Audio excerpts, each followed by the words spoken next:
You know what's funny is there's a lot of odd things in the world. And one of the things I've talked about before is the physical phenomena that happens. And one of the best physical phenomenon scenarios, well, not the best, but one of the most compelling, I suppose, is the missing 411 phenomenon.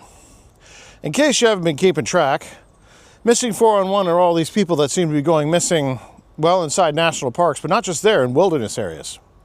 Something that I intend to be looking at in my own adventures here in Canada on this channel. But since it is a true phenomenon, you'll find it doesn't just happen here, it also happens in other countries around the world. And one that I learned about was a really odd place called Mount Nyangani, or Nyangani. My traditional language is not what it could be. And it's a place in Zimbabwe. And that mountain changes its names. It's part of a park. But there's been a number of people that have gone missing there that exactly fit the missing 411 scenario. These people vanish on trails in broad daylight. Sometimes there's mists reported, and they're gone. When they're found in strange circumstances that seem to match perfectly the missing 411 scenario. Yet somehow these correlations don't seem to be getting met. Nobody seems to be talking about this stuff. So why is it possible that this mountain that you can reach in Zimbabwe, it's open to the public, you can go there, but they've made it now that it's illegal for you to go there without a guide? Which, I mean, I suppose you could say there's a lot of reasons for that, couldn't you? You could say there's a lot of reasons why people would want you to have a guide when going to a mountain in Zimbabwe. Politically, that region of the world gets to be a little bit unstable. But it seems like just about every region of the world is starting to get a bit unstable now. But why is that? Why are there so many people vanishing when they go into the wilderness? Does this have anything to do with all the work that they're doing, trying to get us to stay inside of these 15-minute cities? Is that why they've got such a push on for electric cars, because everybody cares so much for the environment? That seems like a scam to me. It seems like something that doesn't make a lot of sense, you know? And so, why is that happening? Why are these odd occurrences going on? And why is it happening globally?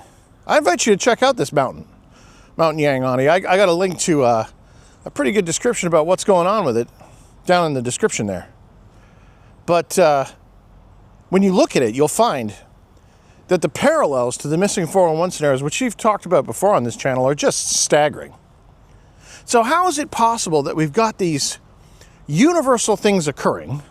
How is it possible that these people are vanishing all over the world and in large numbers in wilderness areas when apparently there's nothing out there? Well, obviously, there must be something out there. Obviously, there must be something that's connected to these wild places, places where people are not. Now, I'll leave a link to a description to a book called The Secret Life of Plants, which talks a lot about the nature of consciousness. And perhaps these ecosystems, these dense ecosystems of wilderness areas, are actually a lot more complicated than we know. Maybe there's things going on that we're not really aware of. Maybe there's a consciousness that exists within the forests of the world, like almost every indigenous culture has talked about, for thousands of years. But to find a location like that is that obvious, a thin space. And the thing about this mountain is that it's the largest mountain in Zimbabwe. And you'll find that that trend occurs more and more and more. Do you know what the largest mountain in the area you live in, be it province or state? And I bet you'll find that there's even more people going missing in those regions.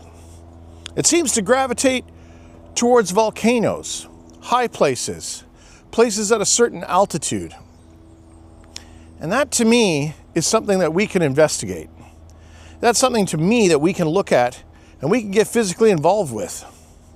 Definitely you're going to want to swing by the Discord server and have a chat with everyone in there. And make sure you let people know your plans. Even if you're alone out there, I want you to know that we as monster hunters, we're building a community. A group of people who are not accepting at face value what all these people are saying to us. Because there's far too much evidence. And even as far as Africa, now the internet makes it so we can all reach out. If you're down there in Africa, in Zimbabwe, I'd like to hear about this. I'd like to hear about any other regions that you've got in your own local areas, just like this place. Places that are, without a doubt, very, very odd.